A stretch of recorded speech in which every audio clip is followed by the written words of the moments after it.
Hello all dear student, most welcome. I hope आप सभी अच्छे से होंगे और अच्छे से होने भी चाहिए। आज हमारे पास एक नया वैकेंसी अपडेट और आया है, that is the GSSB supervisor instructor vacancy electrical engineering branch students के लिए। इस वैकेंसी के बारे में हम सबसे पहले कुछ पॉइंट्स डिस्कस करने वाले हैं, that is the vacancy information, number of vacancies कितनी है। सेकेंड हम डिस्कस करेंगे एलिजिबिलिटी क्राइटेरिया क्या है, third exam pattern, fourth syllabus and fifth very important strategy के बारे में डिस्कस करेंगे so that you can get success in this exam. So this is Amritvansh Jangid, IAS qualified in electrical engineering branch. Let start. यहाँ पर start करते हैं। सबसे पहले बेसिक्स देख लेते हैं वैकेंसी की इन्फॉर्मेशन के बारे में। यहाँ पर हमारे पास सुपरवाइजर इंस्ट्रक्टर ITI में इलेक्ट्रिकल ग्रुप में देर आर टोटल 115 वैकेंसीज। उसमें से जनरल की हमारे पास 49, AWS की 11, SC की 8, ST की आपको 17 वैकेंसी देखने को मिलेगी, SC BC की 30 वैकेंसीज, वुमेन की भी अलग से हमारे पास ST SC SC BC की जनरल का अलग से जो है क्राइटेरिया मेंशन किया हुआ है, उसके अकॉर्डिंग आप यहाँ पर देख सकते हैं, ठीक है। और एक्स सर्विसमैन की हमारे पास 11 वैकेंसीज रहेगी। So there are 150 vacancies in this part, और हमारे पास कैटेगरी वाइज जो है इसका बाइफर्केशन किया हुआ है। ये वैकेंसी की इन्फॉर्मेशन है। इसमें हमारे पास एलिजिबिलिटी जो है ITI वाले भी एलिजिबल है, डिप्लोमा वाले भी एलिजिबल है और BTech वाले भी एलिजिबल है। लेकिन उसकी एलिजिबिलिटी कंडीशन को थोड़ा और डेप्थ में अगर हम डिस्कस करें तो हमारे पास क्या देखने को मिलेगा। सबसे पहले अगर हमारे पास ITI है तो ITI इन ट्रेड में जो होगी तो अप्लाई कर सकते हो। ITI में वायरमैन होगा, इलेक्ट्रिशियन या solar technician, electrician, power distribution, lift and escalator mechanics, armature motor rewinding, electric appliances repair, lift mechanic, domestic appliances repair. ये हमारे पास ITI की वेरियस ट्रेड्स है। अगर आपने BTech किया है ना, bachelors degree in electrical and triple electrical and electronics students इसमें एलिजिबल है। फ्रेशर स्टूडेंट इसमें एलिजिबल नहीं। उनमें एलिजिबिलिटी मतलब डिग्री के बाद 1 ईयर का कम से कम आपके पास क्वालिफिकेशन एक्सपीरियंस होना चाहिए इन द रिलेवेंट फील्ड, मतलब इलेक्ट्रिकल फील्ड में ही होना चाहिए। वो कोई सा भी हो सकता है, इंडस्ट्री का भी हो सकता है, टीचिंग का भी हो सकता है, लेकिन हमारे पास होना किस में चाहिए, इलेक्ट्रिकल फील्ड में ही होना चाहिए, ठीक है। ऐसा नहीं कि आप इलेक्ट्रिकल इंजीनियर हो और काम कुछ और कर रहे थे, मार्केटिंग का कर रहे थे या कुछ और कर रहे थे, तो फिर वो इसके लिए कंसिडरेबल नहीं रहेगा, ठीक है। हाँ, दूसरा आपके पास BTech के अलावा डिप्लोमा वाले भी एलिजिबल है। डिप्लोमा वाला जिनका 3 इयर्स डिप्लोमा है किसमें, इलेक्ट्रिकल ब्रांच में as well as AAA branch में इलेक्ट्रिकल एंड इलेक्ट्रॉनिक्स। डिप्लोमा वाले के लिए 1 साल और एक्स्ट्रा एक्सपीरियंस चाहिए, that is the 2 year post qualification experience in the relevant field. उसके बाद हमारे पास यहाँ पर SSC पास या इक्विवेलेंट होना चाहिए, CITS की भी होनी चाहिए, NCIC होना चाहिए इन द सेम और relevant trade with 3 years post qualification. जो ITI वाले हैं उनके लिए 3 ईयर पोस्ट क्वालिफिकेशन एक्सपीरियंस होना चाहिए। तो BTech वालों के लिए 1 ईयर, डिप्लोमा वालों के लिए 2 ईयर और ITI वालों के लिए 3 ईयर का पोस्ट क्वालिफिकेशन एक्सपीरियंस होना चाहिए हमारे पास। इसके अलावा भी एक इम्पॉर्टेंट पॉइंट और है जो एलिजिबिलिटी क्राइटेरिया में कंसिडर किया जाना चाहिए। आपको पता होना चाहिए कि जो भी इस पोस्ट के लिए एलिजिबल होगा इस एलिजिबिलिटी क्राइटेरिया के साथ, उसके लिए एक कंडीशन और सेटिस्फाई होनी चाहिए, that is the computer basic computer application का नॉलेज होना चाहिए, basic knowledge of computer applications. और उसका न तो केवल नॉलेज होना चाहिए बल्कि सर्टिफिकेट भी होना चाहिए। कैसे? अगर आप देखोगे ध्यान से, अगर किसी स्टूडेंट ने डिप्लोमा किया है, डिग्री किया है और सर्टिफिकेट किया है किस में, कंप्यूटर नॉलेज में from a government recognise university और इंस्टीट्यूट, उससे होना चाहिए। या फिर आप ऐसा बोल सकते हो कि certificate showing computer as a subjects, जैसे डिग्री और डिप्लोमा में फर्स्ट ईयर में हमारे पास कंप्यूटर एज ए सब्जेक्ट होता था, बेसिक कंप्यूटर, वो भी हमारे पास यहाँ पर कंसिडरेबल रहेगा, ठीक है। मार्कशीट आप शो कर सकते हो जिसमें आपका कंप्यूटर अगर सब्जेक्ट रहता है फर्स्ट ईयर में, उसको शो करके आप इसके लिए एलिजिबल हो सकते हैं। या फिर certificate proving that they pass the class 10th और class 12th examination with computer as a subject. Computer as a subject अलग के फॉर्म में आपने इसको क्लियर किया हो तो आप इसके लिए एलिजिबल हो, ठीक है। अगर मान लीजिए ये तीनों ही नहीं है, फिर क्या आप इस फॉर्म को फिलअप कर सकते हैं? हाँ, फिलअप कर सकते हैं, लेकिन अपॉइंटमेंट से पहले आपको जो है इसका बेसिक कंप्यूटर नॉलेज का एक सर्टिफिकेट लाना होगा। ये बात भी ध्यान रखिएगा, जिनके पास इससे रिलेवेंट आपके पास सर्टिफिकेट नहीं है तो वो भी स्टूडेंट्स जो है इस कोर्स इस पोस्ट को अप्लाई करने के साथ साथ कंप्यूटर नॉलेज का बेसिक का सर्टिफिकेट भी गेन करें। ठीक है, आगे हमारे पास बढ़ते हैं। यहाँ पर एग्ज़ाम पैटर्न की बात कर लेते हैं। एग्ज़ाम पैटर्न में हमारे पास 2 पार्ट रहेंगे, है ना। ऑनलाइन भी हो सकता है इसका एग्ज़ाम और OMR बेस्ड भी हो सकता है, depending upon the number of students, ऐसा बोला इन्होंने। यहाँ पर हमारे पास एक सिंगल पेपर होगा। ठीक है, एक सिंगल पेपर में पार्ट ए जो रहेगा नॉन टेक्निकल पार्ट रहेगा, उसमें 90 क्वेश्चंस रहेंगे, और पार्ट बी जो हमारे पास टेक्निकल पार्ट रहेगा उसमें हमारे पास 120 क्वेश्चंस रहेंगे। 90 + 120 दैट इज द 210 क्वेश्चंस हमारे पास टोटल करने होंगे। कितने टाइम में? 3 आवर्स में, दैट इज द 180 मिनट्स, है ना। 180 मिनट में 210 क्वेश्चन करने हैं तो हमारे पास स्पीड प्लस एक्यूरेसी वो बेहतर होना चाहिए। ठीक है, यहाँ पर हमारे पास स्पीड प्लस एक्यूरेसी क्यों बोल रहे हैं? क्योंकि हमें 180 मिनट में ज़्यादा क्वेश्चन करने। अगर OMR रहेगा तो फिर तो और दिक्कत हो जाएगी, हमें गोले भी पढ़ने रहेंगे, है ना।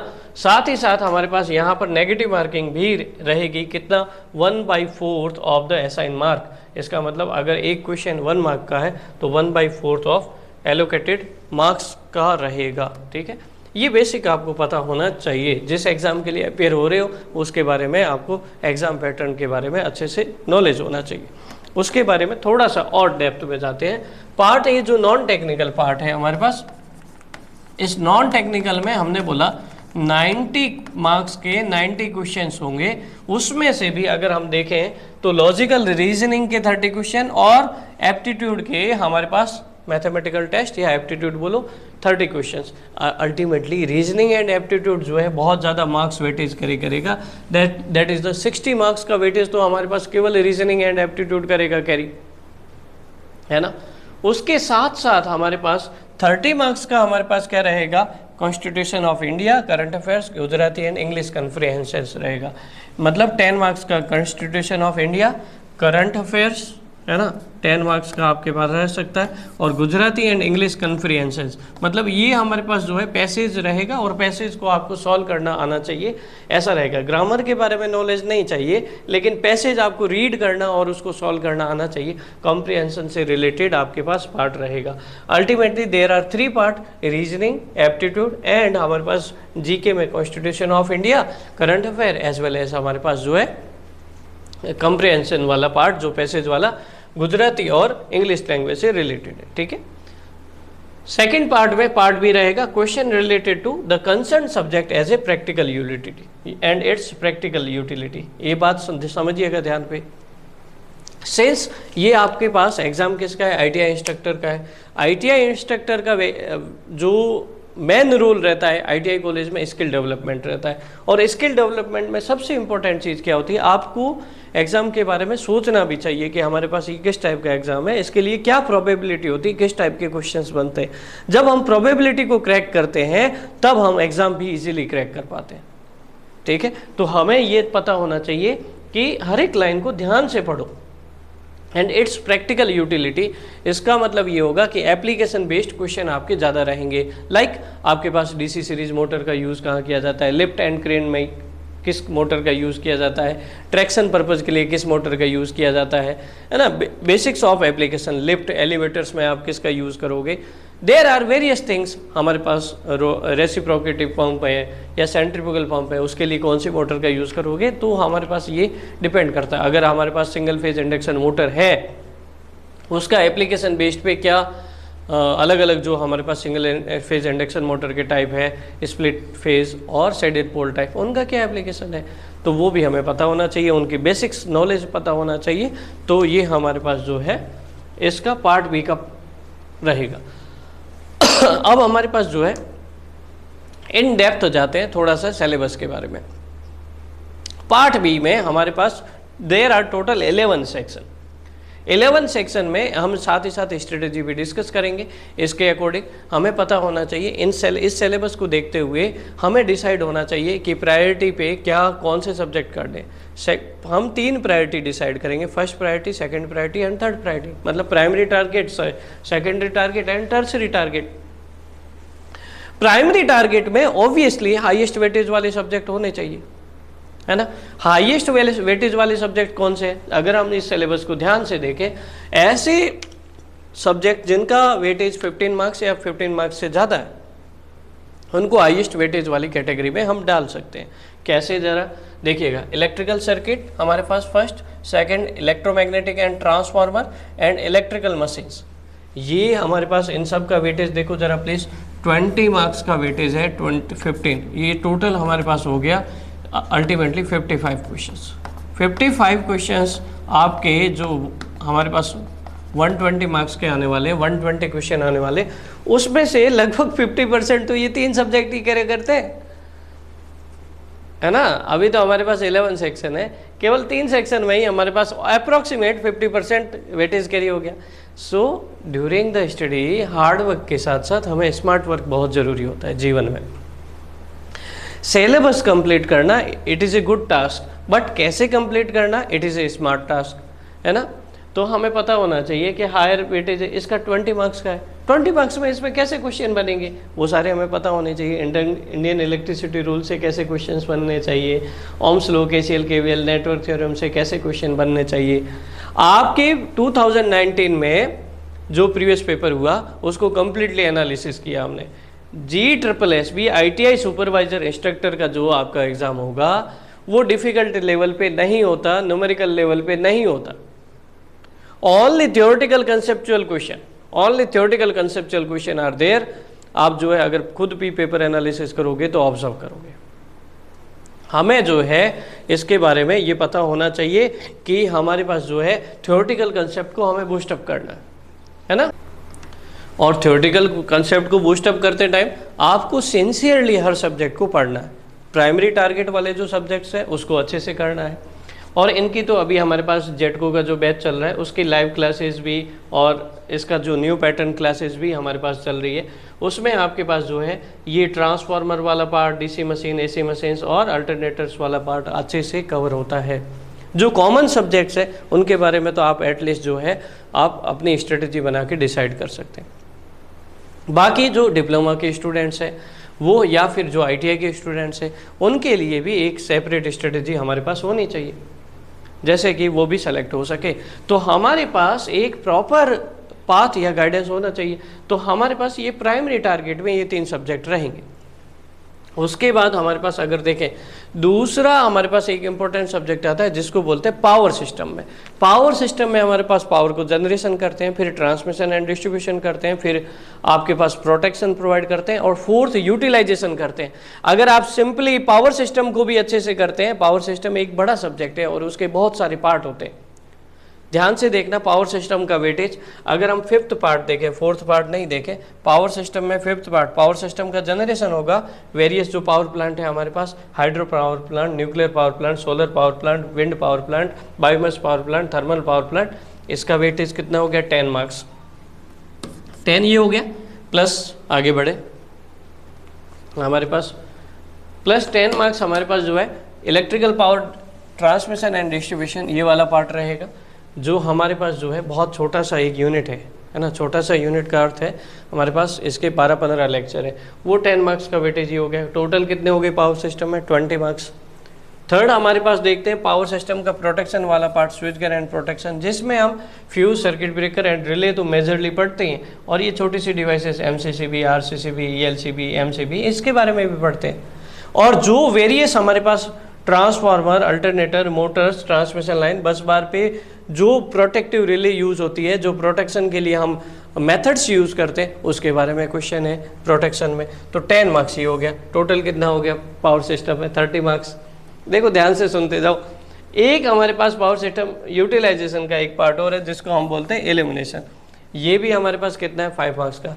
There is only 35 marks weightage. Only का मतलब आप समझ गए कि हमारे पास जो है यहाँ पर 55 तो ये थे ही और पावर सिस्टम का वेटेज और 35 और आ गया, हमारे पास 90 मार्क्स का वेटेज। तो इन 4 सब्जेक्ट को अच्छे से करने से हो गया। पहला बेसिक इलेक्ट्रिकल या सर्किट बोलो, दूसरा हमारे पास EMFT आएगा। EMFT is a challenging part. EMFT को हमें कैसे करना है इसके लिए एक प्रॉपर पाथ को हमें फॉलो करना होगा। ठीक है, इसको भी हम देखेंगे कोर्स के इंट्रोडक्शन में, इसको डिटेल से बताएंगे हमारे पास। ठीक है, तो उसके बाद हमारे पास मशीन है और उसके बाद पावर सिस्टम है। एटलीस्ट ये पावर सिस्टम को इसके बाद सेकंड कैटेगरी में रखा जा सकता है, सेकेंडरी टारगेट पे। पावर सिस्टम का वेटेज सर 35 मार्क्स उसके उस सेकेंडरी टारगेट पे क्यों रख रहे हो, प्राइमरी टारगेट पे क्यों नहीं रख रहे? बिकॉज जब हम पढ़ते हैं बेसिक इलेक्ट्रिकल या EMFT, उसके कंसेप्ट जो है हमारे पास मशीन में काम आते हैं, और मशीन के जो कंसेप्ट है वो कहाँ काम आते हैं? पावर सिस्टम में। कैसे काम आते हैं? अभी हम देख रहे थे कि पावर आप जनरेशन करोगे, आपको अल्टरनेटर के बारे में नॉलेज ही नहीं है, ट्रांसफार्मर के बारे में नॉलेज ही नहीं है, मोटर के बारे में नॉलेज ही नहीं है, आप उसका प्रोटेक्शन कैसे प्रोवाइड करोगे? इसीलिए हमारे पास इलेक्ट्रिकल मशीन जो है वो पहले करना चाहिए कंपेयर टू पावर सिस्टम। ठीक है ना? अब आगे बढ़ते हैं। हमारे पास तीसरे टारगेट पे हमें क्या रखना है? जो रिमेनिंग सब्जेक्ट है उसको तीसरे टारगेट पे, टर्सरी टारगेट पे, डोमेस्टिक एंड इंडस्ट्रियल इलेक्ट्रिफिकेशन, मतलब आपको वायरिंग आनी चाहिए। आपके घर में जो सिंगल फेज वायरिंग होती है या बिल्डिंग की जो इलेक्ट्रिफिकेशन की प्रोसेस है, उसके लिए प्रोटेक्शन के लिए जो हमारे पास MCB या फिर RCCB, MCCB यूज़ करते हैं, उन सारे इक्विपमेंट्स के बारे में पता होना चाहिए। वायरिंग करने के लिए कौन से टूल और एसेसरी की ज़रूरत होती है वो मालूम होना चाहिए। ये हमारे पास 10 मार्क्स का वेटेज करता है। इसको टर्सरी टारगेट में, तीसरे टारगेट लेवल में रख सकते हैं। फोर्थ हमारे पास जो है मेजरमेंट के बहुत इजी क्वेश्चन आते हैं इसमें। 2019 का पेपर एनालिसिस करिए, वहाँ पर आपके पास यहाँ पर जो है बहुत इजी क्वेश्चंस पूछे गए हैं। ठीक है, सिंपली आपको थ्योरी को तो अच्छे से करना ही होगा। अगर आप ITI सुपरवाइजर इंस्ट्रक्टर में थ्योरेटिकल पार्ट को बहुत अच्छे से करते हैं, न्यूमेरिकल निल, बहुत एक आध गलती से आ गया तो वो अलग बात हो सकती है, लेकिन थ्योरेटिकल पार्ट पे ज़्यादा फोकस करना है। तो हमारे पास टर्सरी टारगेट में एक तो हो गया आपके पास वायरिंग वाला पार्ट, दूसरा मेजरमेंट वाला पार्ट, और उसके बाद इसको सबसे लास्ट में रखना है ना, बेसिक इलेक्ट्रॉनिक्स वाला पार्ट। और फिर हमारे पास करंट ट्रेंड्स में थोड़ा बहुत आपको पता होना चाहिए, रिसेंट एडवांसमेंट क्या क्या हो रहे हैं इलेक्ट्रिसिटी में, उसका बेसिकली क्वेश्चन हमें दिया जा सकता है। इस पार्ट को लास्ट में रखने को क्यों बोल रहे हैं, इसका मतलब समझिए। एक्चुअली ये बेसिक इलेक्ट्रॉनिक्स लिख तो दिया है इन्होंने, लेकिन इस बेसिक इलेक्ट्रॉनिक्स में इन्होंने डिजिटल इलेक्ट्रॉनिक्स भी घुसा दिया, पावर इलेक्ट्रॉनिक्स भी डाल दिया, और हमारे पास बेसिक इलेक्ट्रॉनिक्स का भी पार्ट डाल दिया। अगर आप देखोगे बेसिक इलेक्ट्रॉनिक्स में डायोड और ट्रांजिस्टर आपने पढ़ लिया है ना, उसके बाद पावर इलेक्ट्रॉनिक्स वाला part ACR, UJT, FET, IGBT, डायक, track, ये आ गया, मॉसफेट। उसके बाद पावर इलेक्ट्रॉनिक्स वाले एप्लीकेशन, रेक्टिफायर, इन्वर्टर, ये आ गया। फिर पावर इलेक्ट्रॉनिक्स के एक और एप्लीकेशन UPS आ गया। उसके बाद डिजिटल इलेक्ट्रॉनिक्स वाला पार्ट आया, that is the logic gates, कौन कौन से होते हैं, उनके वेरियस टाइप्स। फिर हमारे पास analog to digital converter, digital to analog converter, उसके बारे में। और फिर पावर इलेक्ट्रॉनिक्स की एक एप्लीकेशन होती है स्पीड कंट्रोल करने के लिए, जो हमारे पास वेरियस सर्किट्स यूज़ करते हैं ड्राइव में, जिसको हम बोलते हैं सेरियस ड्राइव है या क्रेमर ड्राइव है, उसके बारे में भी यहाँ पर हमें पढ़ना है। तो ये थोड़ा सा लेंदी हो जाता है ये वाला पार्ट, इसलिए इसको थोड़ा सा लास्ट में रखना है।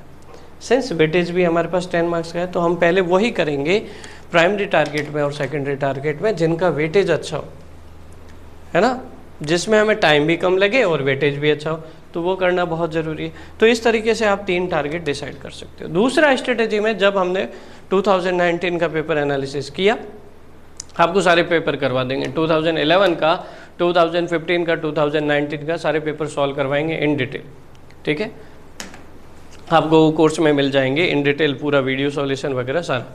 तो हमारे पास यहाँ पर जब बात करें, तो जब हम पेपर एनालिसिस करते हैं तो उसमें हमारे पास सबसे पहले ज़रूरी है थ्योरेटिकल कंटेंट को बूस्ट करना।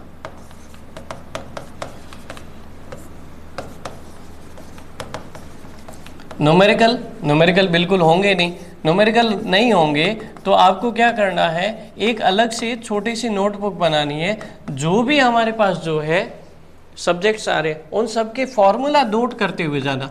जैसे मशीन में जितने भी हमारे पास आ रहे हैं ना फार्मूलाज, उन सबको एक मशीन के फार्मूले, पावर सिस्टम का फार्मूला, या फिर हमारे पास सर्किट के फार्मूले, जो भी है उन सबको सिस्टमेटिक एक अलग छोटी सी नोटबुक में आप लिख सकते हो।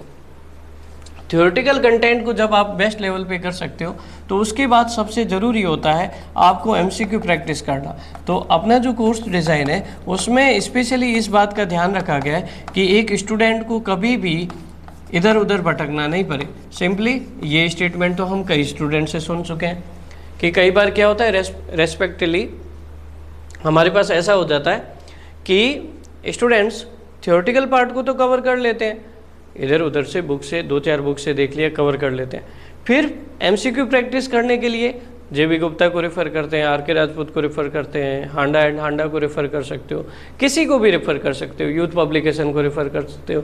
फिर उसके बाद क्या होता है, जब हम ऐसे हम पढ़ते हैं ना, मैं मेरी खुद की भी बात कर रहा हूँ, जब हम कंसेप्चुअली नहीं पढ़ते थे बीटेक लेवल में, तब हमारे पास जो है ऐसा होता था कि हमने जो थ्योरेटिकल पार्ट पढ़ दिया लेकिन कंसेप्ट नहीं क्लियर है। जब एमसीक्यू करते हैं तो उसमें 10 में से 5 में ऐसा लगता है कि यार क्या है पता नहीं, पीछे पेज पलट के देख लेते हैं कि आंसर क्या होगा, है ना। वो तब फीलिंग आती है जब कंसेप्ट नहीं क्लियर होता है। लेकिन जब आपके पास कंसेप्ट क्लियर है तो आपको किसी बुक में घूमने की ज़रूरत नहीं है, उस थ्योरेटिकल कंटेंट के साथ आपको कोर्स में जो है एमसीक्यू क्लासेस भी मिलेगी।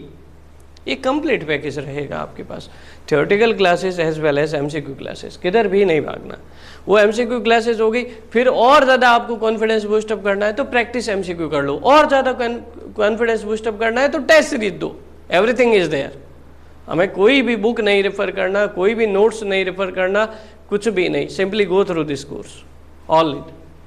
उसके बाद हमारे पास इसमें आपको जो है टेस्ट सीरीज वगैरह भी जो है अच्छे से करनी चाहिए, ठीक है। जब आप टेस्ट सीरीज अच्छे से करते हैं तो हमारे पास जो है कॉन्फिडेंस बूस्टअप रहता है। इन डिटेल इनके बारे में हम जो है कोर्स के इंट्रोडक्शन में और ज़्यादा डिटेल से डिस्कस करेंगे। आप कमेंट करिएगा तो हम जो है उसको भी वीडियो को प्रोवाइड कर देंगे, ठीक है। उसके बाद आपके पास थोड़ा सा कोर्स की इन्फॉर्मेशन दे देते हैं। How to join this course, already we have launched on today. सुबह मॉर्निंग में ही इस कोर्स को हमने लॉन्च किया था, है ना। उसमें आपको जो है कोर्स को ज्वाइन करने के लिए ध्यान रखिएगा, फर्स्ट 100 स्टूडेंट्स के लिए एक कूपन कोड रहेगा इंजीनियर्स। ये कूपन कोड यूज़ करके फर्स्ट 100 स्टूडेंट जो है यहाँ पर डिस्काउंट गेन कर सकते हैं, ठीक है। कैसे ज्वाइन करना है, देयर आर वेरियस पोर्टल, उसमें गुजरात स्टेट एग्ज़ाम, ये जो वीडियो चल रहा है ना, इसके डिस्क्रिप्शन में आपको ऐप लिंक होगा, वेबसाइट लिंक होगा। इस वेबसाइट लिंक पे जाएंगे या ऐप लिंक में जाएंगे, गुजरात स्टेट एग्ज़ाम का एक फोल्डर मिलेगा, वहाँ पर अगर आप देखेंगे देयर आर वेरियस कोर्सेज, सबसे लास्ट में आना, वहाँ पर आपको जो है एक न्यू कोर्स दिखेगा, that is the GSSB ITI supervisor instructor 2026। Morning में ही लॉन्च हुआ है ये कोर्स, ठीक है। ये आपको कोर्स दिखेगा, यहाँ पर इसकी प्राइस जो है 4999 है। आप इंजीनियर्स कूपन कोड यूज़ करोगे तो और ज़्यादा डिस्काउंट हो जाएगा हमारे पास, ठीक है। ये जो प्राइस है वैल्यूएबल प्राइस है ना। इसमें आपको जो है ऐसा बोल सकते हैं कि रिजल्ट ओरिएंटेड प्राइस है, बहुत सीधी सी बात है ना। आपको जो है theoretical content, MCQ classes, practice classes, practice MCQ, test series सब इसी कोर्स के साथ रहेगा। If you have any comment query तो आप जो है इस वीडियो के कमेंट बॉक्स में कमेंट करिएगा। आपको कोई भी हेल्प चाहिए किसी भी टाइप की, आप जो है पर्सनली मैसेज भी कर सकते हैं। हाथों हाथ रिप्लाई नहीं होगा तो जब हम फ्री होते हैं तो रिप्लाई कर देते हैं 9602287012 ठीक है।